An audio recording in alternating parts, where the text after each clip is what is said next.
Good morning, student, and welcome to Rasa International School. Today is our chapter for class 8th, chapter 2, European Power in India. And today we have topic to discuss Robert Clive, the founder of British rule in India.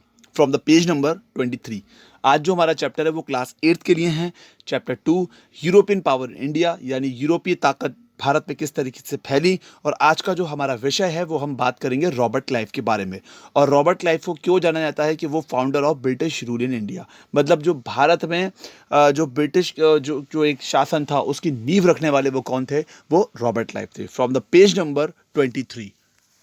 Look at the page number 23. Robert Clive came to India, an ordinary servant of the company, and rose to be the governor of Bengal for two terms, 1758 to 1760 and 1765 to 67. जब Robert Clive जो थे वो India में एक ordinary servant के रूप में आए. और वो किस लिए आए, वो कैसे आए, वो बंगाल के गवर्नर बन के आए. बंगाल के गवर्नर बन के आए, है ना. और उनके मतलब जो एक टाइम पीरियड था वो 1758 से 60 तक का था और एक 1765 से लेकर 67 तक का था. ही showed his qualities as military commander in the second Carnatic war. जब सेकेंड कर्नाटिक वॉर हुई थी तब उन्होंने अपनी एक मतलब एक मिलिट्री क्वालिटी दिखाई कि किस तरीके से मतलब एक फौज को मैनिपुलेट किया जाता है और किस तरीके से फौज को कंट्रोल किया जाता है. क्योंकि देखिए फर्स्ट कर्नाटिक वॉर ब्रिटिश हार गई थी, उस पर उन्होंने पीस ट्रीटी की थी जब भी रॉबर्ट क्लाइव ने करी थी. लेकिन जब सेकंड कर्नाटिक वॉर जो हुई थी उसमें वो जीते थे. तो जो एक मोनोपोली थी, ठीक है, किस तरीके से मतलब जो फ्रांस थे उनको इंडिया में कमजोर करना था, वो ये एक रॉबर्ट क्लाइव की पूरी तरीके से एक मोनोपोली थी. And the won the victory despite the heavy loads. He also won the Battle of Plassey in 1757. जब सिराजुद्दौला के साथ बैटल ऑफ प्लासी हुई, जब भी वो जो मोनोपोली थी, मीर जाफर को किस तरीके से तोड़ा था. मीर जाफर को ये बोला गया था कि अगर आप सिराजुद्दौला को धोखा दोगे तो हम आपको नवाब बनाएंगे. तो ये सब एक पॉलिसी, किस तरीके से पावरफुल जो एक नवाब था सिराजुद्दौला उसको कमजोर करना, ये सब एक मोनोपोली किसकी थी, ये एक रॉबर्ट क्लाइव की थी. He was the shrewd statesman and the reformer. Clive is the regarded the founder of British rule India. और इन सब बातों को देखते हुए हम क्या मानेंगे, the Clive is a founder of British rule India. मतलब जो रॉबर्ट क्लाइव है उसने इंडिया में ब्रिटिश की नींव रखी. There was the political confusion after the death of Aurangzeb. India lacked political unity during the 18th century. अब जब औरंगजेब की डेथ हुई तब यहाँ पे क्या हो गया, पॉलिटिकल इंस्टेबिलिटी हुई. The defeat of the Marathas and third battle of Panipat Weeknd the possibilities of strong power India. जब यहाँ पे मराठा को जब रॉबर्ट क्लाइव ने अपनी मोनोपोली से हरवाया और जब तीसरी जो पानीपत का युद्ध था उसमें पूरे तरीके से ब्रिटिश ने अपने आप को पावर फुल बना लिया. It dash the Marathas power to the ground. और ये पूरी तरीके से मराठाओं की पावर को नीचे ले आया. And by taking advantage of political weakens of Indian ruler. अब यहाँ पर जितने भी मराठा के बाद, औरंगजेब के बाद जब मराठा को कमजोर किया गया तब यहाँ पर एक भी इंडियन रूलर मजबूती के तौर पे सामने नहीं दिखा. सारे के सारे रूलर जो कमजोर थे. और सबसे बड़ी बात, द लैक ऑफ यूनिटी, यानी एकता की बहुत ज्यादा कमी थी. The English started war against the ruler and independence Indian state. They become the successful in this war and establishment British empire in India. अब यहाँ पर क्या हुआ कि किस तरीके, जैसे ही जब देखा कि पूरा इंडिया में कोई भी एक स्ट्रॉन्ग रूलर नहीं है, तब रॉबर्ट क्लाइव ने क्या किया, अपने आप को एडमिनिस्ट्रेटिव लेवल पे आगे बढ़ाना शुरू कर दिया और इंडिविजुअली और इंडिपेंडेंस तौर पे इंडिया पे कब्जा करना शुरू किया.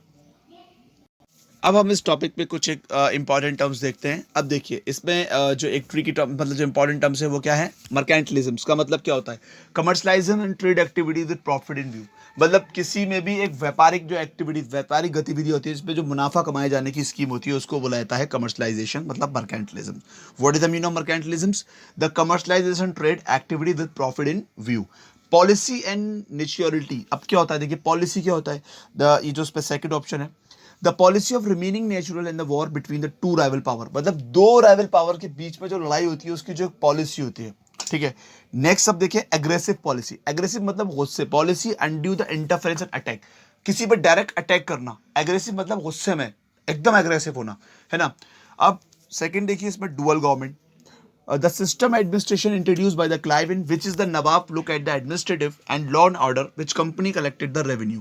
अब देखिए डुअल सिस्टम किसने इंट्रोड्यूस किया था, डुअल सिस्टम इंट्रोड्यूस किया था रॉबर्ट क्लाइव ने, जिसमें क्या था, Nawab make the responsibilities without power and British collected all the tax without responsibilities.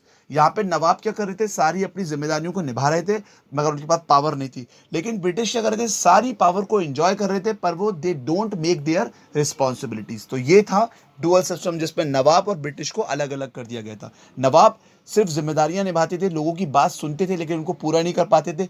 British tax वसूल करते थे और पैसे को पूरा एंजॉय करते थे। नेक्स्ट, जमींदार। जमींदार, लैंडलॉर्ड। अब देखते हैं subsidiary alliance, the treaty by which the British control a native state without the annexing it. अब ये हम जो नेक्स्ट चैप्टर में पढ़ेंगे सब्सिडरी अलायंस, इसमें क्या था, इसमें ब्रिटिश ने किस तरीके से जो नेटिव स्टेट, जो देसी रियायतें थी, उनको किस तरीके से, देसी रियासतों को किस तरीके से कंट्रोल किया बिना उनसे लड़े। ठीक है, हम इस अगले चैप्टर में पढ़ेंगे। द लैंड सेटलमेंट, है ना, लैंड सेटलमेंट देखिए क्या होता है, the fixing amount of land revenue, deciding who will pay and preparations of record of ownership of land.